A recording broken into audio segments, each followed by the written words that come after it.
ಶ್ರೀ ಗುರುಭ್ಯೋ ನಮಃ. ಗಂ ಗಣಪತಯೇ ನಮಃ. ವೀಕ್ಷಕ ಬಾಂಧವರಿಗೆ ರಾಘವೇಂದ್ರಾಚಾರ ಮಾಡತಕ್ಕಂತಹ ನಮಸ್ಕಾರಗಳು. 2024 ಮೇ ತಿಂಗಳಿನ ಫಲಸಾರ. ಮೊದಲಿಗೆ ಗ್ರಹಗಳ ಸಂಚಾರ, ಅವರಿಂದ ಸೂಚಿಸಲ್ಪಡತಕ್ಕಂತಹ ಫಲಗಳು. ಸಿಂಹ ರಾಶಿಯವರಿಗೆ ರವಿಯು 9 ಮತ್ತು 10ನೇ ಸ್ಥಾನದಲ್ಲಿ ಸಂಚಾರವನ್ನು ಮಾಡುತ್ತಾನೆ. ಅವನ ಪ್ರಭಾವದಿಂದ ಮೊದಲು 15 ದಿವಸ ಸಾಂಸಾರಿಕ ಜೀವನದಿಂದ ಬಹಳ ಕಿರಿಕಿರಿ, ಅಂದರೆ ಕುಟುಂಬಸ್ಥರ, ಹೆಚ್ಚಾಗಿ ತಂದೆ ತಾಯಿಗಳು ಮತ್ತು ಮಕ್ಕಳ ಅನಾರೋಗ್ಯದಿಂದ ಬಹಳ ಕಿರಿಕಿರಿ ಆಗತಕ್ಕಂತಹ ಯೋಗ. ಮಕ್ಕಳಿಂದ ಸಮಸ್ಯೆಗಳು ಬರತಕ್ಕಂತಹ ಯೋಗ. ಆ ಸಮಸ್ಯೆ ನಿವಾರಣೆಗೋಸ್ಕರವಾಗಿ ಖರ್ಚು ಮಾಡಿರತಕ್ಕಂತಹ ಯೋಗವು ಕೂಡ ನಿಮ್ಮದಾಗುತ್ತದೆ. ನಂತರದ 15ನೇ ತಾರೀಕಿನ ನಂತರದ ದಿವಸಗಳಲ್ಲಿ ಸಮಸ್ಯೆಗಳು ಆದಷ್ಟು ಕಮ್ಮಿಯಾಗಿ ಸ್ವಲ್ಪ ಮಟ್ಟಿಗೆ ಸುಖ ಶಾಂತಿ ನಿಮ್ಮದು.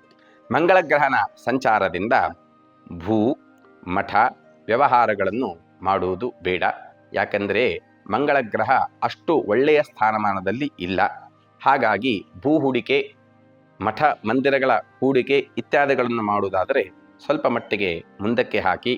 ಹಾಗೂ ಉಷ್ಣಾಂಶದಿಂದ ಅನಾರೋಗ್ಯ ಬರತಕ್ಕಂತಹ ಸಂಭವತೆ, ಹಾಗೂ ಕಬ್ಬಿಣ ಮತ್ತು ಅಗ್ನಿ ಹಾಗೂ ಜಲಗಳಿಂದ ಬರತಕ್ಕಂತಹ ಅವಘಡಗಳ ಬಗ್ಗೆ ಜಾಗೃತೆಯನ್ನು ವಹಿಸಿ. ಹಾಗೂ ರವಿಯು 10ನೇ ಸ್ಥಾನದಲ್ಲಿ ಇರುವುದರಿಂದ ಜಲದ ಹತ್ತಿರದಲ್ಲಿ ಹೋಗತಕ್ಕಂತಹ, ಅಗ್ನಿಯ ಹತ್ತಿರದಲ್ಲಿ ಹೋಗತಕ್ಕಂತಹ, ಗಾಡಿಗಳನ್ನು ಓಡಿಸತಕ್ಕಂತಹ ಮಕ್ಕಳ ಬಗ್ಗೆ ಬಹಳ ಕಾಳಜಿಯನ್ನು ವಹಿಸಿ. ಯಾಕಂತ ಹೇಳಿದರೆ ರವಿ ಮತ್ತು ಮಂಗಳ ಗ್ರಹಣ ಸ್ಥಾನಮಾನದಿಂದ ಅವಘಡಗಳು ಆಗತಕ್ಕಂತಹ ಸಂಭವತೆ ಜಾಸ್ತಿ ಇರುವುದರಿಂದ ಮಕ್ಕಳ ಬಗ್ಗೆ ಕಾಳಜಿಯನ್ನು ವಹಿಸಿ. ಬುಧನು 8 ಮತ್ತು 9ನೇ ಸ್ಥಾನದಲ್ಲಿ ಸಂಚಾರವನ್ನು ಮಾಡುವುದರಿಂದ ವಿದ್ಯೆಯಲ್ಲಿ ಇರತಕ್ಕಂತಹ, ಜೀವನದಲ್ಲಿ ಇರತಕ್ಕಂತಹ ವಿದ್ಯಾರ್ಥಿಗಳಿಗೆ ಉತ್ತಮವಾಗಿರ್ತಕ್ಕಂತಹ ಪ್ರಗತಿ. ಅದೇ ರೀತಿಯಾಗಿ ಸ್ಥಾನಮಾನ, ಆ ಸ್ಥಾನಮಾನಕ್ಕಾಗಿ ಹಣವೂ ಕೂಡ ವ್ಯಯವಾಗತಕ್ಕಂತಹ ಯೋಗವು ನಿಮ್ಮದಾಗಿರುತ್ತದೆ. ವಿದ್ಯೆಗೋಸ್ಕರವಾಗಿ ದೂರ ಪ್ರಯಾಣ ಮಾಡತಕ್ಕಂತಹ ಯೋಗ ವಿದ್ಯಾರ್ಥಿಗಳಿಗೆ ಇದೆ. ಸ್ಪರ್ಧಾತ್ಮಕವಾಗಿರ್ತಕ್ಕಂತಹ ಪರೀಕ್ಷೆಗಳಲ್ಲಿ ತುಂಬ ಎಚ್ಚರ ವಹಿಸಿ, ತುಂಬ ನೀವು ಪ್ರಯತ್ನ ಪಟ್ಟಲ್ಲಿ ಮಾತ್ರ ಸ್ಪರ್ಧಾತ್ಮಕ ಪರೀಕ್ಷೆಯಲ್ಲಿ ಉತ್ತೀರ್ಣರಾಗತಕ್ಕಂತಹ ಯೋಗ ನಿಮ್ಮದಾಗುತ್ತದೆ.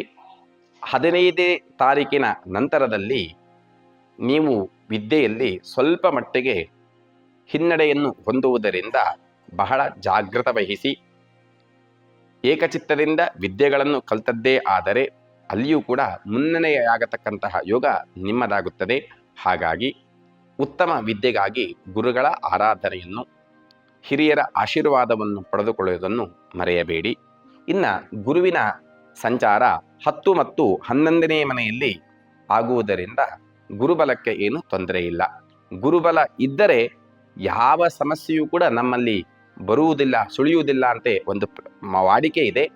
ಆದರೂ ಬೇರೆ ಗ್ರಹಗತಿಗಳ ಪೂರಕವಾಗಿ ನಾವು ನೋಡುವುದಾದರೆ ದೈವಬಲ ಇರುವುದರಿಂದ ಉದ್ಯೋಗ ವ್ಯವಹಾರ ಕ್ಷೇತ್ರಗಳಲ್ಲಿ ಪ್ರಗತಿಯನ್ನು, ಮುಂದಿನ 15ನೇ ತಾರೀಕಿನ ನಂತರದಲ್ಲಿ ಸ್ವಲ್ಪ ಮಟ್ಟಿಗೆ ಪ್ರಗತಿ ಕುಂಠಿತ ಆಗತಕ್ಕಂತಹ ಯೋಗ ನಿಮ್ಮಲ್ಲಿ ಇರುತ್ತದೆ. ಹಾಗಾಗಿ ಭಯಪಡುವುದು ಬೇಡ. ನಿಮ್ಮ ಧೈರ್ಯಂ ಸರ್ವತ್ರ ಸಾಧನಂ ಎಂಬ ವಾಕ್ಯದಂತೆ ನೀವು ಧೈರ್ಯ ಮಾಡಿ ವ್ಯವಹಾರ ಕ್ಷೇತ್ರದಲ್ಲಿ ಮುಂದುವರೆದಿದ್ದೇ ಆದರೆ ಮೊದಲಿನ 15 ದಿವಸದ ಗುರುಬಲದಿಂದ ನಂತರದ 15 ದಿವಸ ಗುರುಬಲ ಇಲ್ಲದಿದ್ದರೂ ಆದಾಯ ಮಾಡತಕ್ಕಂತಹ ಸಾಮರ್ಥ್ಯ ನಿಮ್ಮದಾಗಿದೆ.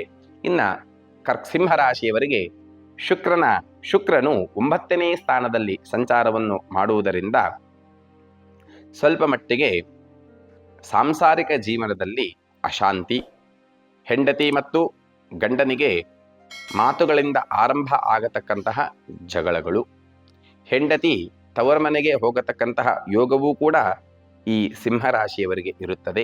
ಹಾಗಾಗಿ ಮಾತಿನಲ್ಲಿ ನೀವು ಏನಾದರೂ ಹಿಡಿತದಲ್ಲಿ ಇಟ್ಟುಕೊಂಡಿದ್ದೇ ಆದರೆ ಬರತಕ್ಕಂತಹ ಜಗಳಗಳು ಕಮ್ಮಿಯಾಗುತ್ತದೆ.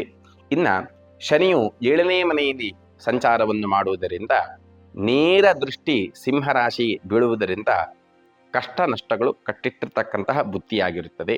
ಹಾಗಾಗಿ ಭಯಪಡುವುದು ಬೇಡ. ಶನಿಯ ಆರಾಧನೆ, ಧರ್ಮ ಕಾರ್ಯಗಳನ್ನು ಮಾಡುವುದರಿಂದ, ಶನಿಯ ಸಂಬಂಧಿಯಾಗಿರ್ತಕ್ಕಂತಹ ಅಷ್ಟೋತ್ತರಗಳನ್ನು ನೀವು ಮಾಡಿಸುವುದರಿಂದ ಮತ್ತು ಮಾಡುವುದರಿಂದ ಶನಿಯ ದೇವಸ್ಥಾನಕ್ಕೆ ಎಳ್ಳೆಣ್ಣೆಯಿಂದ ಮಾಡಿರ್ತಕ್ಕಂತಹ ದೀಪಗಳನ್ನು ಹಚ್ಚುವುದರಿಂದ ಶನಿಯ ಪ್ರಭಾವವು ಸ್ವಲ್ಪ ಮಟ್ಟಿಗೆ ಕಮ್ಮಿಯಾಗಿ ನಿಮ್ಮ ಕಷ್ಟ ನಷ್ಟಗಳು ದೂರ ಆಗುತ್ತದೆ. ಇನ್ನು ರಾಹುಕೇತು ಸಂಚಾರವು 8ನೇ ಮನೆ, ಕೇತುವಿನ ಸಂಚಾರವು 2ನೇ ಮನೆಯಲ್ಲಿ ಇರುವುದರಿಂದ ಷೇರು ಮಾರ್ಕೆಟಲ್ಲಿ ವ್ಯವಹಾರ ಮಾಡುವವರು ಬಹಳ ಕಾಳಜಿಯನ್ನು ವಹಿಸಿ. ಹೊಸದಾಗಿ ಷೇರನ್ನು ಯಾವುದನ್ನೂ ಕೂಡ ಖರೀದಿ ಮಾಡಬೇಡಿ.